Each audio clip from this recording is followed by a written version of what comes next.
어, 해마다 연말이 되면 이제 내년 사역자 또 봉사자들을 교회들마다 세우게 되죠. 이 새로운 사역자, 새로운 봉사자를 세우는 과정 가운데 자주 오가는 말이 무슨 말이냐면 저는 부족해서 못합니다. 저는 부족해서 안 됩니다. 모세 증후군이죠. 저는 못합니다. 저는 부족해서 안 됩니다. 저는 이것도 부족하고 저것도 부족해서 못합니다. 그러니 다른 사람을 알아보십시오. 이런 말들이 자주 오갑니다. 물론 듣고 보면 그 말도 맞습니다만 다 맞지는 않습니다. 그래서 이 시간에는 우리의 약함과 부족함에 대해서 좀 생각해 보고자 합니다.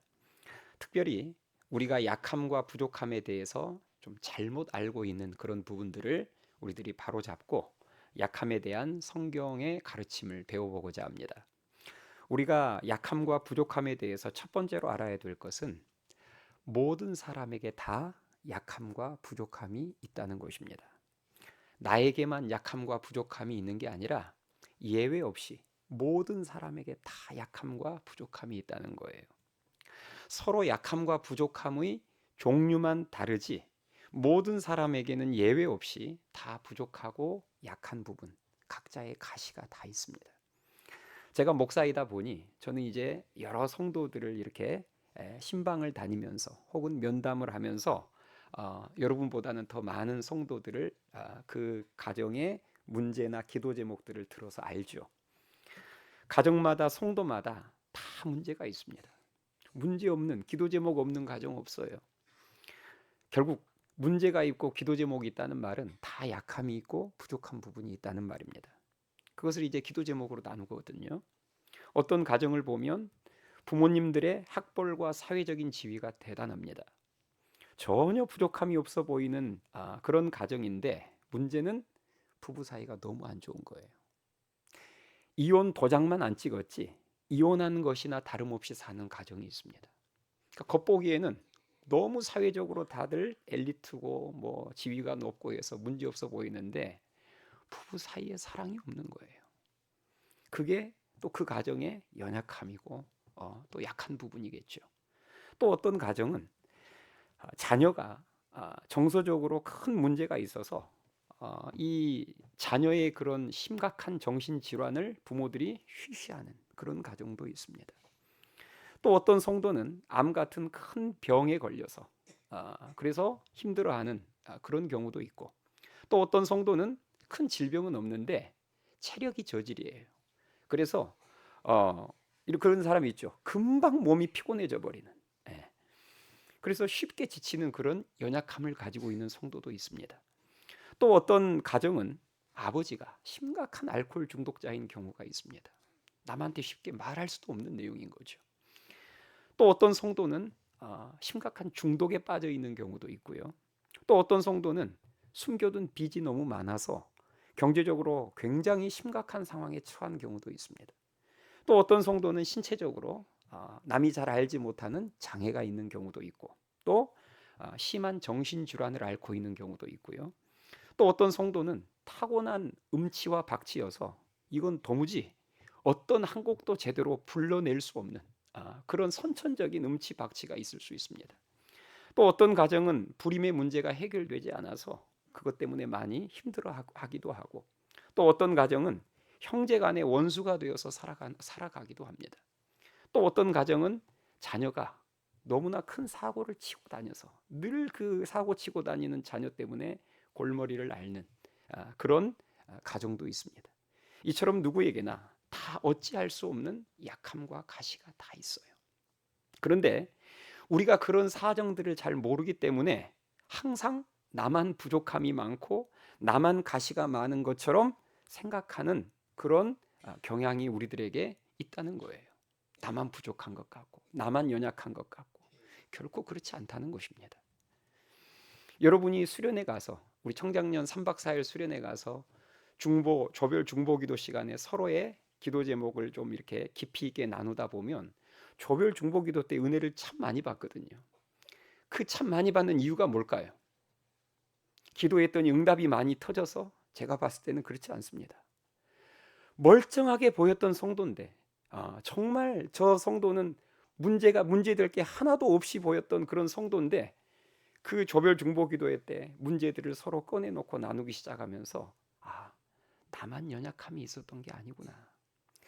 내가 정말 거의 완벽하다고 생각했던 저 가정, 저 성도는 사실 나보다 더 큰 아픔과 연약함이 있었구나라는 것이 보이고 그것을 알게 될 때 그때 그 이상한 미묘한 은혜를 받게 됩니다. 그때 참 그것이 이상한 은혜로 또 다가오기도 해요. 그래서 그 사람과 더 가까워지기도 하고 더 간절히 그를 위해서 기도해 주기도 하고 그러면서 더 끈끈한 동역자가 되어가는 것이죠. 여러분 잊지 마세요. 나만 약함과 가시가 있는 게 아니라 모두에게 약함과 가시가 있습니다. 이것을 우리가 첫 번째로 알아야 되고요. 또 약함과 부족함에 대해서 두 번째로 알아야 될 것은 하나님께서는 약한 자도 사랑하신다는 것입니다. 나의 약한 부분 때문에 하나님께서 나를 사랑하시지 않을 것이라 오해해서도 안 되고 또 내 약함 때문에 하나님이 나를 쓰지 않으실 것이다 착각해서도 안 된다는 것입니다. 하나님께서 미워하시고 사용하시지 않는 자는 누굴까요? 약한 자가 아니라 교만한 자입니다. 맞죠? 성경은 약하면 하나님께서 미워하시고 쓰지 않는다라고 말씀하신 적이 없습니다. 하나님께서 미워하시고 대적하시고 사용하시지 않는 자는 교만한 자이지 약하고 부족한 자가 아니에요. 하나님께서는 자신의 약함 때문에 하나님을 더 의지하는 자를 더 많이 사랑해 주시는 분이심을 믿으실 수 있기 바랍니다. 감리교의 아버지라 불리우는 요한 웨슬레. 요한 웨슬레의 어머니가 참 유명하죠. 수잔나.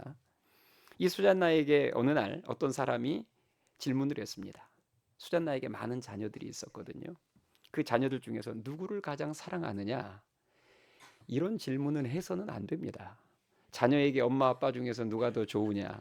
또 부모에게 자녀들 중에서 누구를 제일 사랑하느냐? 이런 질문을 해서는 안 되는데 아무튼 수잔나에게 질문을 했어요. 그때 수잔나가 이런 대답을 합니다.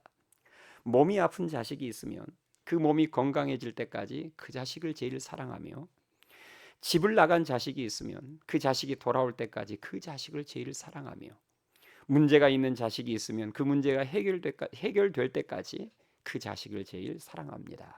이렇게 대답을 했답니다. 이것이 어머니의 사랑이고 아버지의 사랑도 이와 같지 않을까 싶습니다. 하나님께서는 우리의 연약함 때문에 우리를 절대 미워하시지 않으십니다. 우리의 연약함 때문에 우리가 겸손하게 하나님을 더 의지하면 하나님은 그러한 자를 더 많이 사랑하심을 이 시간 다시 한번 가슴 깊이 새기실 수 있기를 바랍니다. 우리 예수 사랑하심을이라는 그 유명한 찬송가 가사에 보면 이런 가사가 나와요. 내가 연약할수록 더욱 귀히 여기사 그 다음 생략 내가 연약할수록 하나님께서 나를 더욱 어떻게 여겨주신다고요? 귀히 여기사 높은 보좌 위에서 낮은 나를 보시네. 날 사랑하심 이렇게 이어집니다. 그래서 여러분들이 약함과 부족함에 대해서 또 하나 새겨야 될 중요한 사실은 하나님은 연약한 자 사랑하신다는 거예요. 그런데 마귀는 자꾸 우리들에게 잘못된 생각을 넣어주는 겁니다. 네가 연약하면 세상이 그러하듯 하나님도 널 사랑하지 않을 거야. 마귀가 주는 생각이거든요. 절대 그 마귀가 넣어주는 생각에 흔들리지 않으실 수 있기 바랍니다. 세 번째로 우리가 알아야 될 것은 하나님은 약한 자도 사용하신다는 거예요. 약한 자도 얼마든지 귀하게 사용하신다는 것입니다. 간혹 이런 잘못된 생각을 하는 성도들이 간혹 있습니다. 하나님은 약한 자를 불쌍히 여겨주실지는 몰라도 귀하게 사용하시지는 않는다. 이런 생각하는 성도들이 간혹 있어요. 무슨 말인지 아시겠죠? 약한 자를 불쌍히는 여겨주시지만 귀하게는 사용하시지 않는다. 이거 여러분 잘못된 생각입니다. 우리가 성경을 보면 하나님께서 연약한 자들을 참 귀하게 많이 사용하셨음을 우리들이 성경을 통해서 볼 수 있습니다. 구약 시대 때 여러분 여자는 사람 취급도 받지 못했습니다. 그런데 그런 시대에 하나님께서는 드보라라는 여자를 영적 지도자로 귀하게 사용하셨어요. 또 왼손잡이는 구약 시대 때 왼손잡이는 장애인 취급받던 시대입니다. 그런데 그때 하나님께서는 왼손잡이 에웃을 영적 지도자로 사용하셨습니다. 장애인도 귀하게 쓰셨다는 거예요. 또 기생의 아들 중에서 귀하게 쓰임 받은 사람 생각나세요? 기생의 아들이자 잡류의 두목입니다. 여러분, 성경에서 잡류는 오늘날로 말하자면 불량배들을 말해요. 출신 자체가 기생의 아들이고 불량배의 두목이었던 사람, 입다입니다. 입다, 사사 중에서 한 사람이죠. 그 입다를 하나님께서 사용하셔서 이스라엘을 암몬으로부터 구원하셨습니다. 또 하나님을 제대로 믿지 않고 온갖 악행을 저질렀던 아주 악한 왕, 아몬 왕이라고 있거든요. 그 아몬 왕의 아들인 요시야를 통해서 엄청난 종교개혁의 역사를 일으키시기도 하셨어요.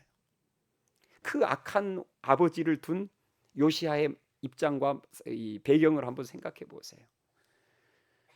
열악한 환경과 조건이잖아요. 악한 아버지 밑에서 자랐으니. 그런데 하나님께서는 그런 자식도 하나님께서는 얼마든지 종교개혁에 귀하게 들어 사용하셨다는 것입니다.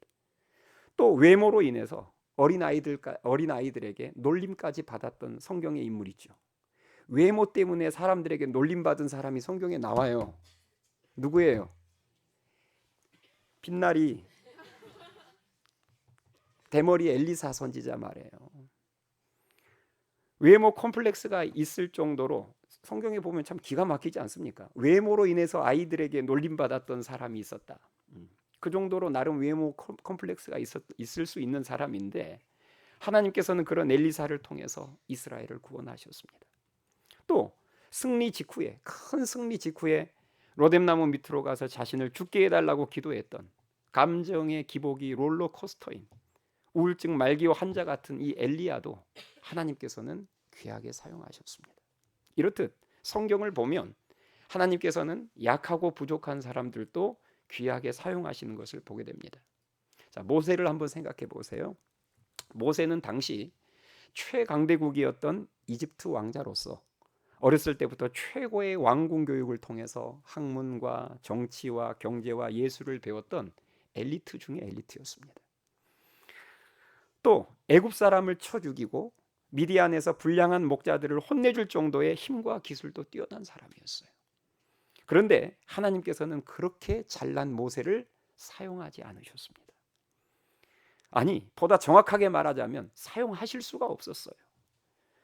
하나님께서는 하나님을 의지하지 않는 똑똑한 사람은 사용하시지 않기 때문입니다. 40세의 모세가 딱 그런 사람이었어요. 너무 똑똑해서, 너무 잘나서 하나님이 사용하실 수 없는 사람이었어요. 그래서 하나님께서는 그런 모세를 미디안 광야로 보내사 거기서 40년 동안 겸손해지는 훈련을 시키셨습니다. 그렇게 모세가 80세의 노인이 되자 모든 게 달라졌죠. 지식도 많이 어떻게 됐을까요? 80세가 되니까 지식도 많이 사라졌을 것이고 또 육체의 힘도 많이 사라졌을 것이고 지식도 많이 사라지고 육체의 힘도 많이 사라진 그냥 양을 치는 이제 80 노인이 된 거예요. 이처럼 모세가 약해질 대로 약해진 바로 그때 하나님께서는 그때부터 모세를 들어 쓰시기 시작하셨습니다. 마치 김장할 배추에 양념을 입힐 때 언제 입히든가요? 배추가 소금에 절여져서 숨이 완전히 죽었을 때부터 드디어 양념을 입히기 시작하는 것처럼 하나님께서도 모세가 하나님 보시기에 충분히 겸손해졌다 판단이 되었을 때 그때부터 하늘의 능력을 입혀주시며 귀하게 들어 사용하시기 시작하셨습니다. 바울도 한번 생각해 보세요. 하나님께 쓰임받았던 사람들 중에 성경에 나오는 하나님께 쓰임받았던 그 많은 사람들 중에 제가 봤을 때 똑똑하자면 두 번째가 하면 서러울 사람이 제가 봤을 때 바울입니다.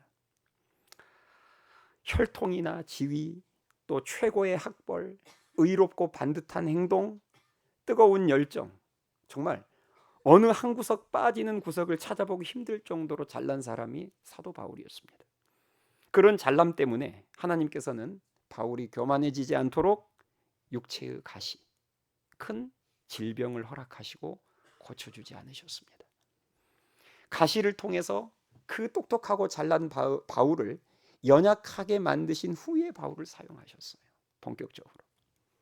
이처럼 강하고 똑똑한 자도, 모세와 바울만 봐도 알 수 있죠. 강하고 똑똑한 자도 일부러 약하게 만들어서 사용하시는 하나님이시라면 우리들의 약함과 부족함이 무엇이 문제가 되겠습니까? 하나님이 우리를 쓰시는데 똑똑하고 강한 자도 일부러 연약하게 만들어서 쓰시는 하나님이라면 우리들의 연약함이 쓰임받는데 무엇이 문제가 되겠어요? 모든 능력의 원천은 하나님이심을 믿으실 수 있기 바랍니다. 능력은 하나님께 있어요. 하나님의 능력은 무한대입니다. 아멘이 되십니까? 측량할 수 없는 능력입니다. 무한대의 능력이에요. 그 무한대에 10을 더하나 만을 더하나 똑같이 무한대이지 않습니까? 맞지 않아요? 무한대에 10을 더하나 만을 더하나 억을 더하나 똑같이 무한대입니다. 내가 믿는 하나님이 무한대의 능력을 가지신 분이시기에 내 능력이 10이든 만이든 그 크고 작음이 아무런 문제가 되지 않는다는 것입니다. 하나님이 능력 부어주시면 그것으로 끝나는 거예요. 그럼 뭐가 문제가 될까요? 그 무한대의 능력을 가지신 하나님을 내가 얼마나 의지하느냐, 이것이 문제가 됩니다. 어설프게 똑똑해서 그것 때문에 하나님을 의지하지 않는 인생보다 초라하고 부족해서 더 많이 하나님을 의지하는 인생을 하나님께서는 더 귀하게 들어쓰심을 믿으실 수 있기 바랍니다. 그래서 우리의 약함이 도리어 뭐가 될 수 있다? 강함이 될 수 있다고 사도 바울이 고백한 거예요. 고린도후서 12장 10절에 보니까 사도 바울이 이런 고백했어요.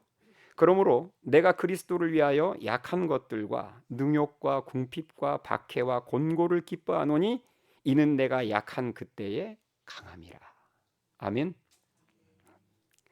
이렇듯 하나님의 그 무한대의 능력은 자신의 연약함과 부족함을 깨닫고 하나님을 더 간절히 의지하는 자에게로 그 무한대의 능력이 흘러 들어감을 믿으실 수 있기 바랍니다.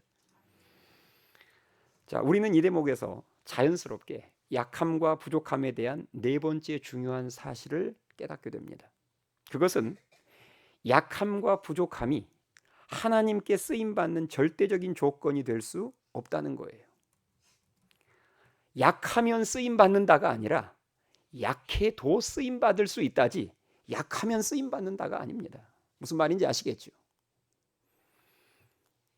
내 연약함으로 인해서, 내 부족함으로 인해서 능력의 하나님을 더 의지하고 기도할 때에 하나님의 능력이 임하며 귀하게 쓰임받은 것이지, 기도로 연결되지 않는 약함과 부족함은 그냥 약함이고 부족함일 뿐입니다.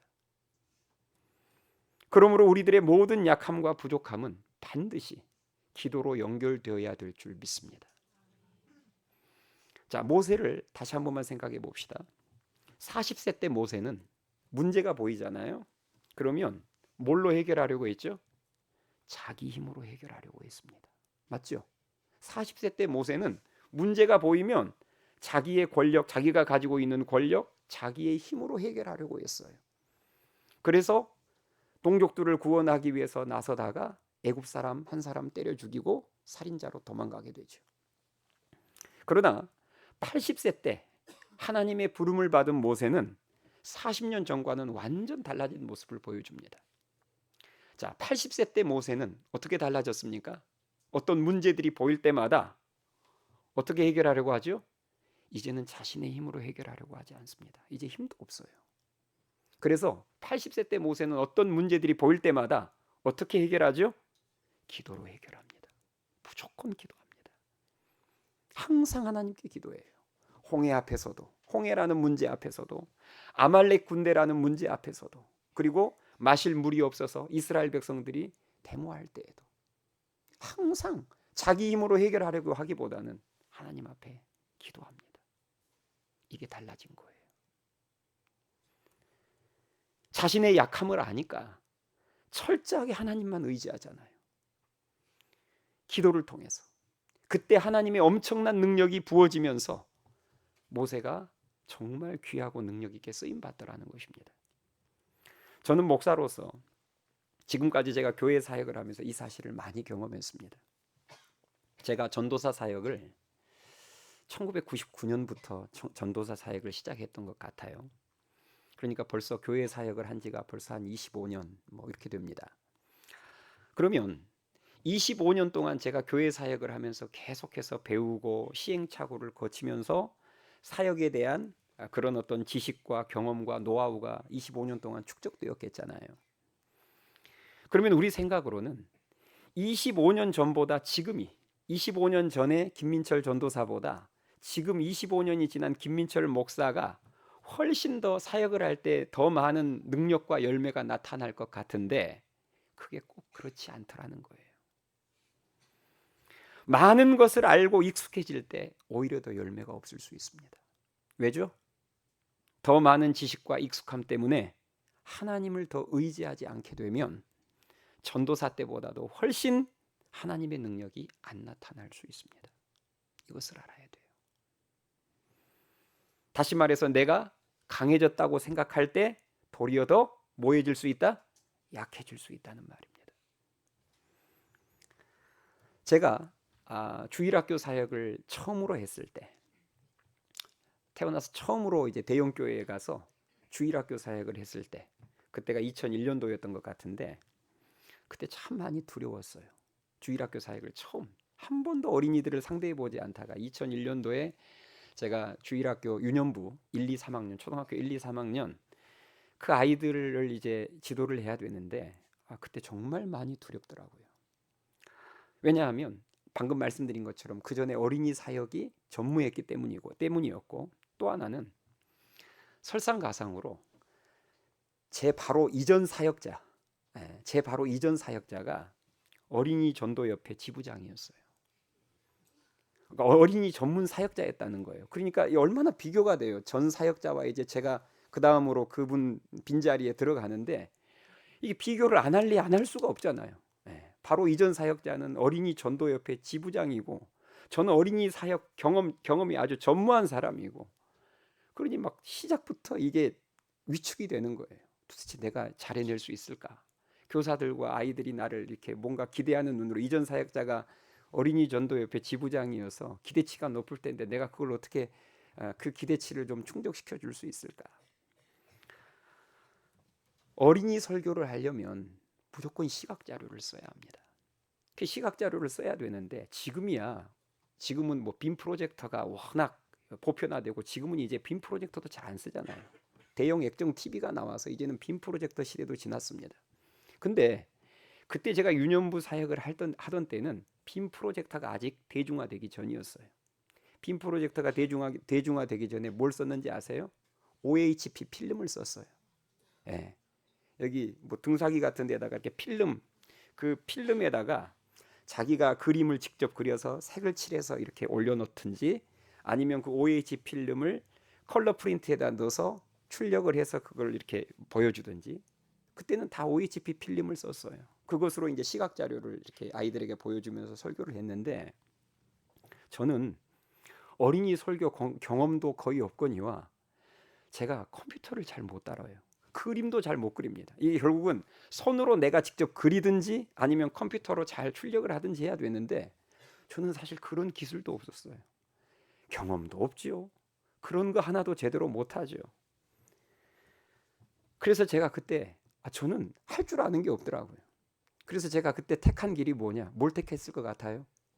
기도밖에는 할 수 있는 게 없는 거예요.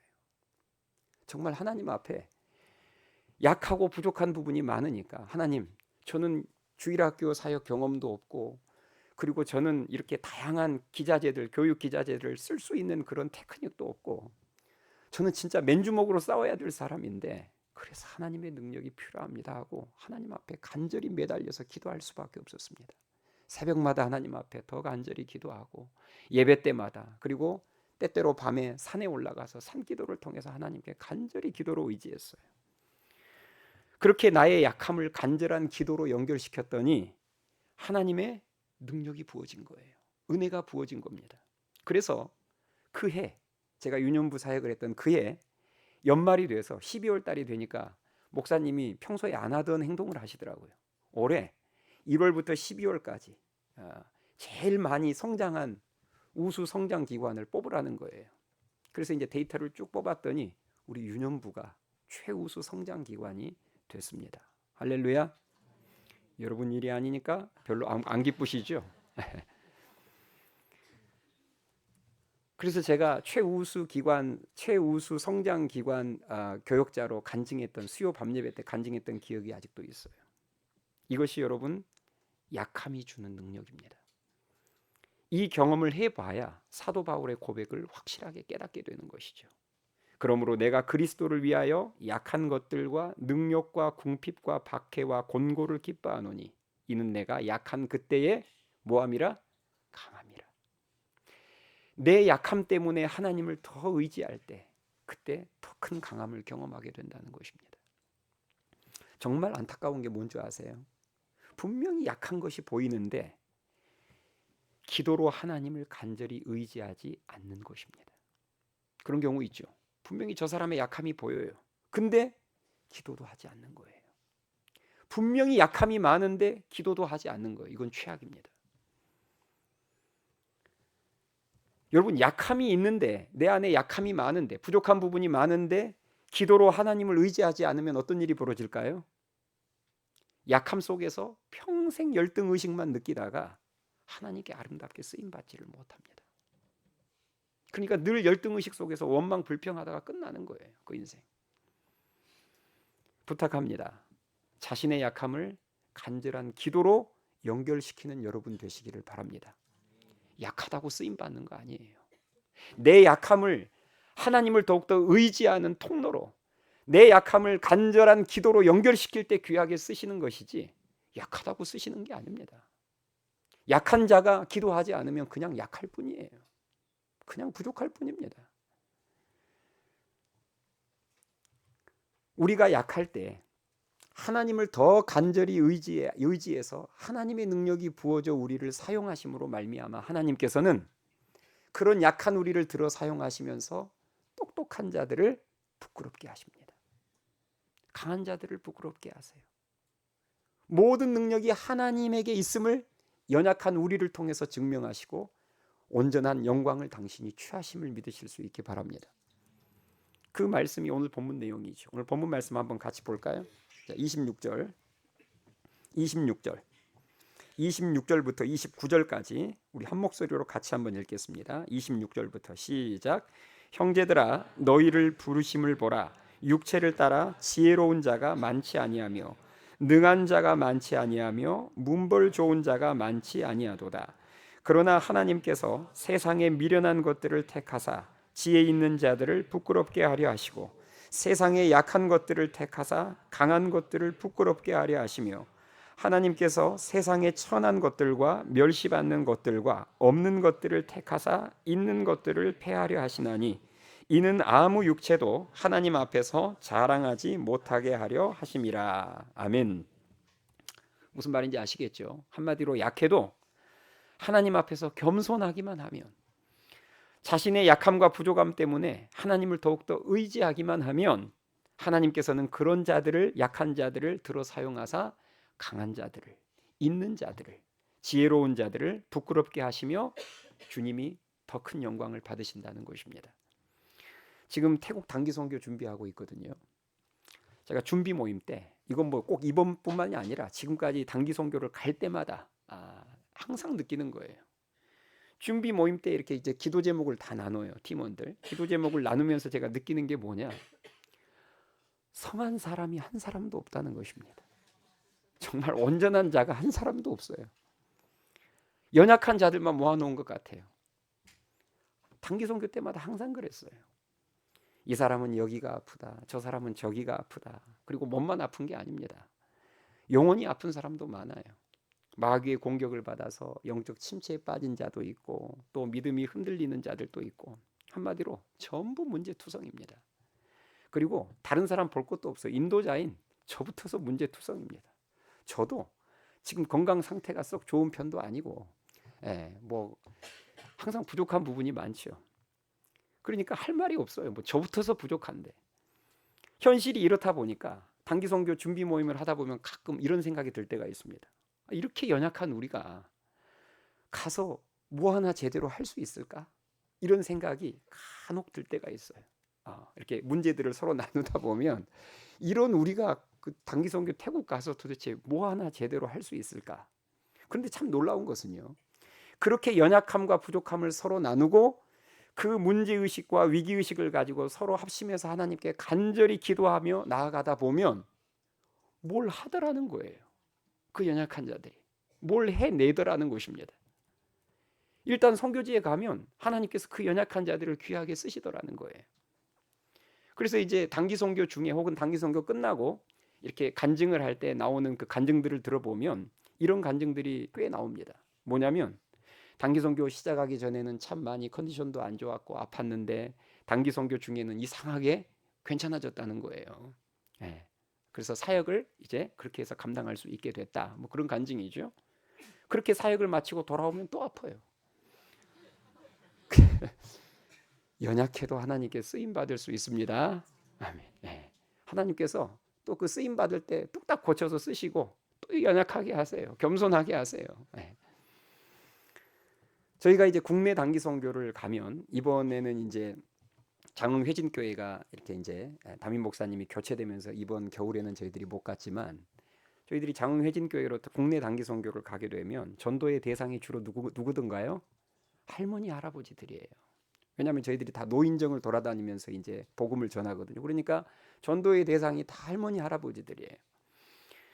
그런데 그 할머니 할아버지들인데요. 제가 이제 이렇게 단기 선교 국내 단기 선교 팀원들을 보면 그 팀원들 중에서는 어렸을 때 가정 환경이 별로 좋지 못해서 예를 들어서 부모님이 맞벌이였든지 아니면 부모님의 사이가 좋지 않았든지 해서 할머니 손에 큰 성도들이 있습니다. 그런 성도 있죠. 사실 부모 밑에서 자라야 맞는데 그 부모의 부재 때문에 할머니 밑에서 자란 그게 어찌 보면은 또 아픔이잖아요. 그렇죠? 근데 그런 성도들이 있어요. 할머니 손에 컸던 그 아픔이 있는 성도들이 있어요. 그런데 그 아픔이 있는 성도들이 국내 단기 선교 때 노인정 방문해서 할머니 할아버지 사역을 할 때 별처럼 빛나며 쓰임 받는 모습을 제가 꽤 많이 봤습니다. 그러니까 이 사람은 어렸을 때 할머니 손에 자랐기 때문에 그 노인정에 가서 그 할머니 할아버지들을 상대로 사역을 할 때 본인의 할머니가 생각나는 거예요. 그래서 더 마음을 실어서 더 은혜를 갚는 마음으로 사역하는 것을 제가 보면서 참 우리의 상처와 약함이 또 이렇게 귀하게 쓰임 받기도 하구나라는 것을 깨달을 때도 있었습니다. 또 우리가 해외 단기 선교를 나가잖아요. 그러면 우리 생각에는 해외 단기 선교를 나가면 그 나라 현지어 외국어를 탁월하게 잘하는 사람이 가장 구원의 사역에 아름답게 쓰임 받을 것이라 착각하는데 결코 그렇지는 않습니다. 물론 현지어를 잘하면 분명히 전도하고 사역하는데 반드시 더 훨씬 큰 도움이 되는 건 사실이에요. 그러나 외국어를 잘한다고 해서 하나님께 무조건 귀하게 쓰임 받는 것은 아니라는 것입니다. 실제로 한 대학생 선교단체에서 해외 선교를 나가서 노방전도를 했는데요. 놀라운 통계가 나왔어요. 그 나라 외국어를 유창하게 잘하는 청년들보다 외국어를 잘 못하는 청년들이 더 많은 사람들에게 복음을 전하고 더 많은 결신의 열매를 맺었습니다.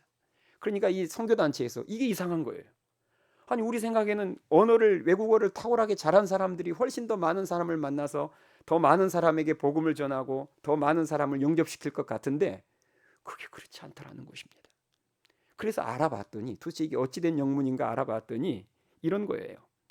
외국어를 못하는 청년들은 자신의 부족함을 아니까 더 겸손하게 어떻게 했을까요? 하나님께 기도한 거예요. 하나님, 저는 외국어를 잘 못합니다. 이걸 외국어를 할 줄 알아야 이게 뭘 복음을 전할 텐데 저는 안녕하세요 인사 한마디 하면 더 이상 할 말이 없어지는 부족한 사람입니다. 그래서 하나님 저를 좀 도와주세요 하고 기도로 하나님을 더 의지했던 거예요. 그리고 두 번째, 막상 외국인을 가서 이제 만나면 어떻게 될까요? 외국어를 못하니까 무조건 그 전도 책자를 들이대면서 대신 읽어달라고 하는 거예요. 자기가 말을 못하니까 당신이 좀 읽어주세요. 외국어를 잘한 사람들은 자기네들이 다 읽죠. 근데 이 외국어를 못하니까 당신이 좀 읽어주세요. 그러니까 외국인이 봐도 이 사람은 진짜 우리나라 말을 못하게 생겼고 불쌍한 눈으로 이렇게 읽어달라고 하니까 그것을 자기가 읽어주는 거예요. 거기서 역사가 일어나더라는 거예요. 자기가 읽으면서 그 내용이 가슴속에 팍팍 박히기 시작하고, 그래서 거기서 눈물을 흘리면서 예수님을 영접하는 역사들이 더 많이 일어나더라는 것입니다. 그러나 여러분, 이 말을 오해하지는 마세요. 선교 나갈 때 외국어 준비 별 필요 없다는 말로 이해하시면 안 됩니다. 외국어 중요합니다.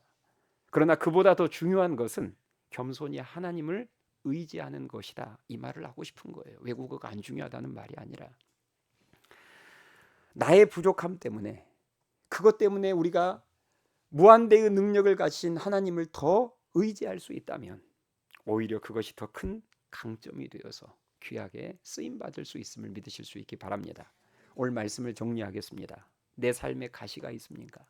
내 삶에 약함과 부족함이 있습니까? 그것 때문에 절망해야 될 이유, 포기해야 될 이유는 하나도 없습니다. 왜냐하면 하나님께서는 약한 자를 들으사 강한 자를 부끄럽게 하시는 분이시기 때문입니다. 약하다고 사랑하시지 않는 게 아니라 약한 자도 사랑하세요. 그리고 약해도 그 약함 때문에 하나님을 더욱더 의지하는 자를 하나님께서는 귀하게 사용하심을 믿으실 수 있기 바랍니다.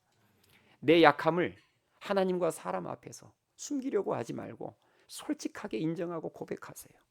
그리고 고백으로만 끝내지 마시고, 인정과 고백으로만 끝내지 마시고 그것을 간절한 기도로 연결시키십시오. 바로 그때 우리는 내 인생의 홍해가 갈라지는 역사를 경험하게 되며 모세처럼 또 바울처럼 수많은 하나님의 사람들처럼 약하지만 귀하게 들어 쓰임 받는 역사를 경험하게 될 줄 믿습니다. 찬양하시겠습니다.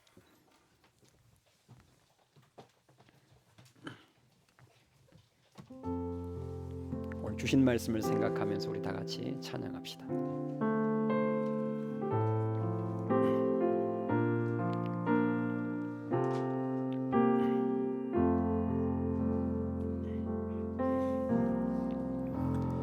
약할 때 강함 되시네, 나의 보배가 되신 주 나의 모든 것, 주 안에 있는 보물을 나는 포기할 수 없네, 주 나의 모든 것. 우리 처음부터 다시 고백합니다. 약할 때 강함 되시네, 약할 때 강함 되시네, 나의 보배가 되신 주 나의 모든 것, 주 안에 있는 보물을 나는 포기할 수 없네, 주 나의 모든 것. 예수 어린 양, 예수 어린 양, 존귀한 이름, 예수 어린 양, 존귀한 이름. 십자가 죄사 하셨네, 십자가 죄사 하셨네, 주님의 이름 찬양해, 주 나의 모든 것. 쓰러진 나를 세우고 나의 빈잔을 채우네, 주 나의 모든 것. 예수 어린 양, 예수 어린 양, 존귀한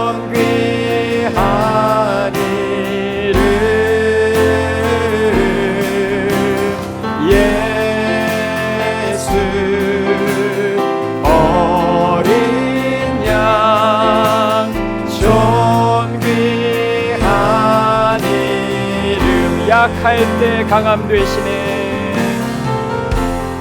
약할 때 강함 되시네. 나의 보배가 되신 주 나의 모든 것. 주 안에 있는 보물을, 주 안에 있는 보물을 나는 포기할 수 없네. 주 나의 모든. 마음을 실어 처음부터 다시 한번 고백합니다. 약할 때 강함 되시네. 약할 때 강함 되시네. 나의 보배가 되신 주 나의 모든 것. 주 안에 있는 보물을 나는 포기할 수 없네. 주 나의 모든 것. 예수 어린 양을 찬양합니다. 예수 어린 양 존귀한 이름. 예수 어린 양 존귀한 이름. 예수 어린 양, 예수 어린 양 존귀한 우리의 능력 되신 주님을 찬양합니다. 예수 어린 양 존귀한 이름. 우리 여러분 이 시간 기도합시다.